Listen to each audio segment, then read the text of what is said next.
منحوس عورت کی 3 نشانیاں ہیں، جلد سے جلد ایسی عورت سے جان چھڑوا لو۔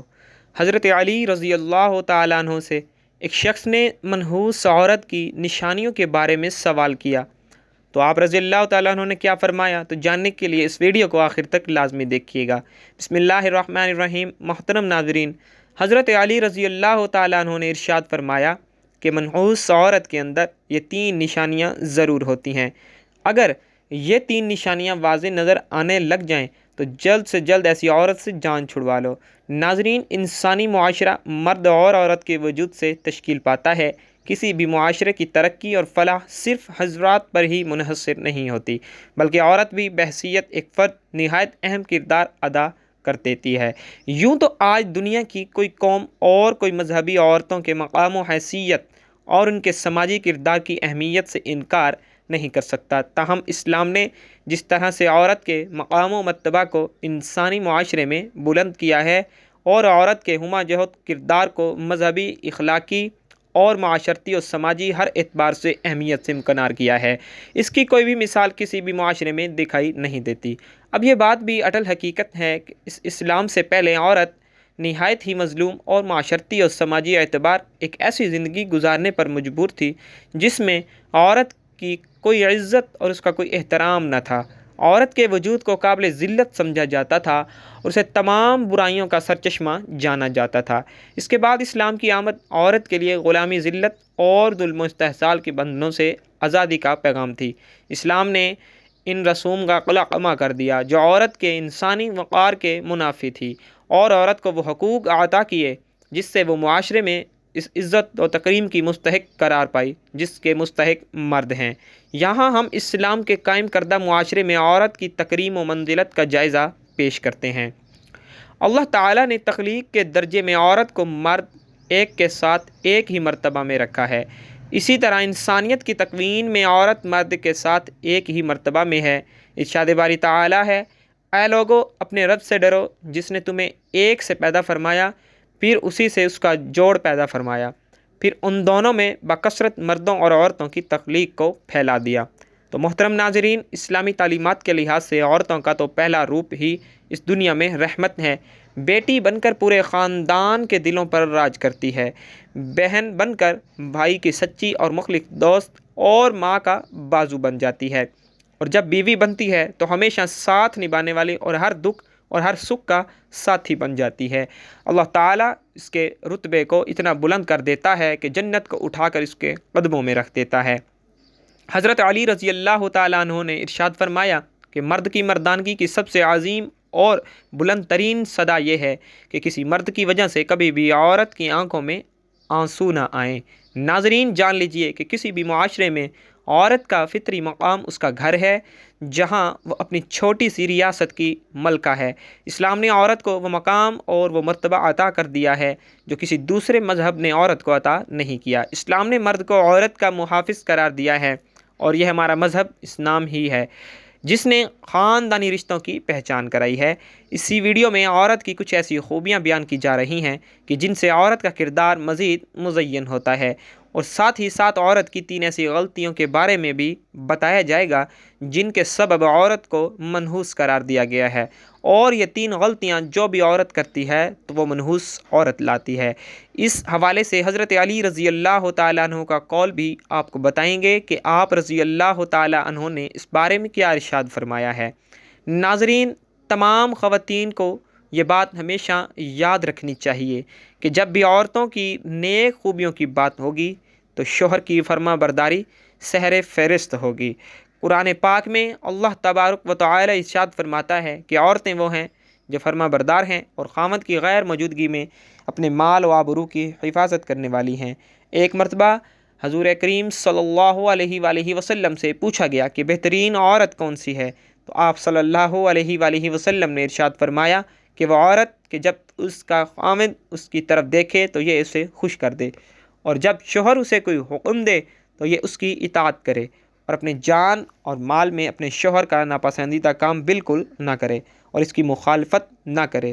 عورت کی محبت اور اس کی اطاعت میں سب سے زیادہ حقدار اس کا شوہر ہے۔ اس کا اندازہ اس بات سے بخوبی لگایا جا سکتا ہے کہ نماز، عبادت کے نہایت اعلیٰ قسم ہے اور سجدہ اس کی چوٹی ہے، لیکن اسلام نے شوہر کا کام و مرتبہ واضح کرنے کے لیے اتنی اونچی مثال بیان کی ہے کہ سیدنا ابو ہریرہ رضی اللہ تعالیٰ عنہ سے روایت ہے کہ نبی کریم صلی اللہ علیہ وآلہ وسلم نے فرمایا کہ اگر میں اللہ تبارک و تعالیٰ کے سوا کسی اور کو سجدہ کرنے کا حکم دیتا تو بیوی کو اپنے شوہر کو سجدہ کرنے کا حکم دیتا۔ پھر آپ صلی اللہ علیہ وآلہ وسلم نے ارشاد فرمایا کہ اس ذات کی قسم جس کے قبضے میں محمد صلی اللہ علیہ وآلہ وسلم کی جان ہے، عورت اپنے رب کا حق ادا نہیں کر سکتی جب تک وہ اپنے شوہر کا پورا حق ادا نہ کرے، حتیٰ کہ اگر اس کا شوہر اسے بلائے اور وہ سواری پر ہو تب بھی اپنے آپ کو نہ روکے۔ حدیث مبارکہ میں ہے کہ جس شوہر کو اپنی بیوی سے تکلیف پہنچی ہے تو جنت کی حوریں اس کے لیے بد دعا دیتی ہیں۔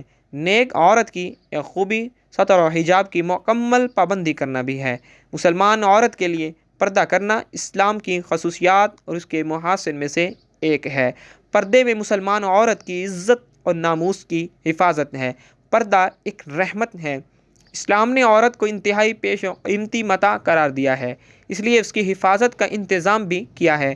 زمانہ جاہلیت میں پردے کا کوئی رواج نہیں تھا اور یہ صرف اور صرف ایک اسلامی حکم ہے، یعنی اسلام نے پردے کا حکم نافذ کیا ہے۔ خواتین یہ بات بھی جان لیں کہ ان کے لیے اپنے شوہر کی اطاعت کتنی اہم ہے۔ قرآن و حدیث میں اس کی تاکید اس طرح سے آئی ہے کہ جو کام بھی کرو اس میں اپنے شوہر کی اجازت حاصل کرو۔ اس سلسلے میں چند احادیث یہاں پیش کی جا رہی ہیں۔